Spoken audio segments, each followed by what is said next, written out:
In 1918, Texas was grappling with the Spanish flu pandemic while World War I raged on. Pearl danced alone in her room until her abusive mother, Ruth, barged in and ordered her to stop wasting time and focus on her chores. In addition to her daily tasks, Pearl cared for her paraplegic father. Heading out to the barn, Pearl tended to the animals before impaling a wandering goose with a pitchfork. She then took the goose to a nearby lake, where she fed it to an alligator named Theta. Pearl dreamed of escaping her mundane farm life and becoming a star. Her husband, Howard, was away serving in the war. Ruth, however, constantly dismissed Pearl's ambitions, insisting she remain on the farm. One day, Pearl rode her bike into town and visited the local movie theater. After the film, she encountered a charming and handsome projectionist who struck up a conversation with her. He gave her a snippet of film reel as a keepsake, promising he could splice it back later. Smitten with the man, Pearl rode home, but the film snippet flew out of her pocket and disappeared into a cornfield. While searching for it, she stumbled upon a scarecrow. She climbed up to cut it down, then kissed and straddled it, pretending it was the projectionist, before chastising herself for being unfaithful to her husband. Later, Pearl's wealthy sister-in-law, Mitzi, visited the farm with her mother. They brought a suckling pig as a gift, but Ruth left it outside, rejecting the gesture as charity. During their visit, Mitzi mentioned auditions for a traveling troupe held by her church. Pearl saw this as her chance to escape. That evening, during dinner, Ruth berated Pearl, accusing her of being ungrateful. Pearl, burdened by her father's condition and the oppressive atmosphere, began considering ending his life to alleviate their collective suffering. Pearl returned to the theater and met with the projectionist again. He showed her an unreleased pornographic film called A Free Ride and spoke of its potential to revolutionize the industry. They discussed Pearl's dreams, and she confided her frustrations about being held back by her parents. When she hinted at wishing they were dead, she quickly retracted her words. The projectionist encouraged her to pursue her aspirations. During another tense dinner, Ruth confronted Pearl with a pamphlet she'd found about the troupe auditions. Ruth mocked Pearl's dreams, recounting how she had been forced to care for her husband in his condition and accusing Pearl of harboring dark tendencies like killing small animals. Their argument escalated into a physical altercation.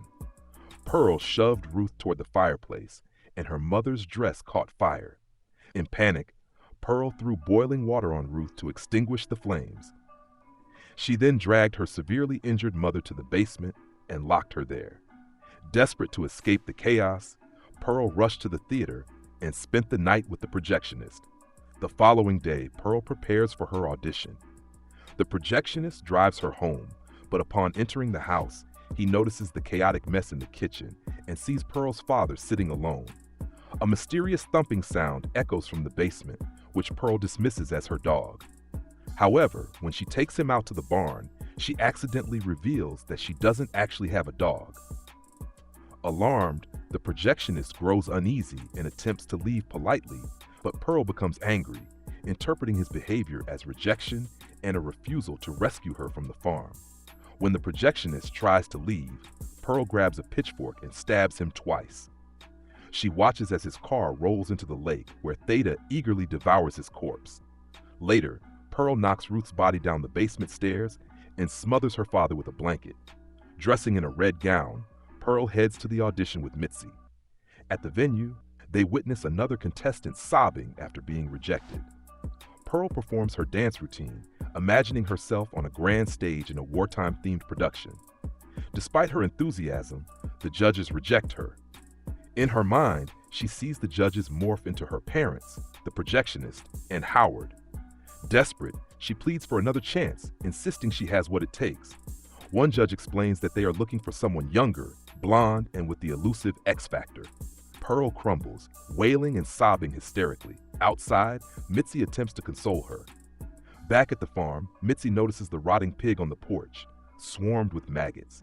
Inside, she sits with Pearl in the kitchen, trying to calm her by encouraging her to vent as if speaking to Howard.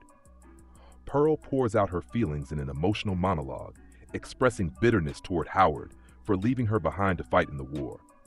She admits to her affair with the projectionist and confesses to killing him and her parents, though she feels regret about her father's death. When Pearl finishes, Mitzi nervously tries to leave. Pearl congratulates her on winning the part, but Mitzi denies it. Pearl accuses her of lying, and Mitzi, panicked, admits she said so just to avoid upsetting her. As Mitzi moves toward the door, Pearl follows her with an axe.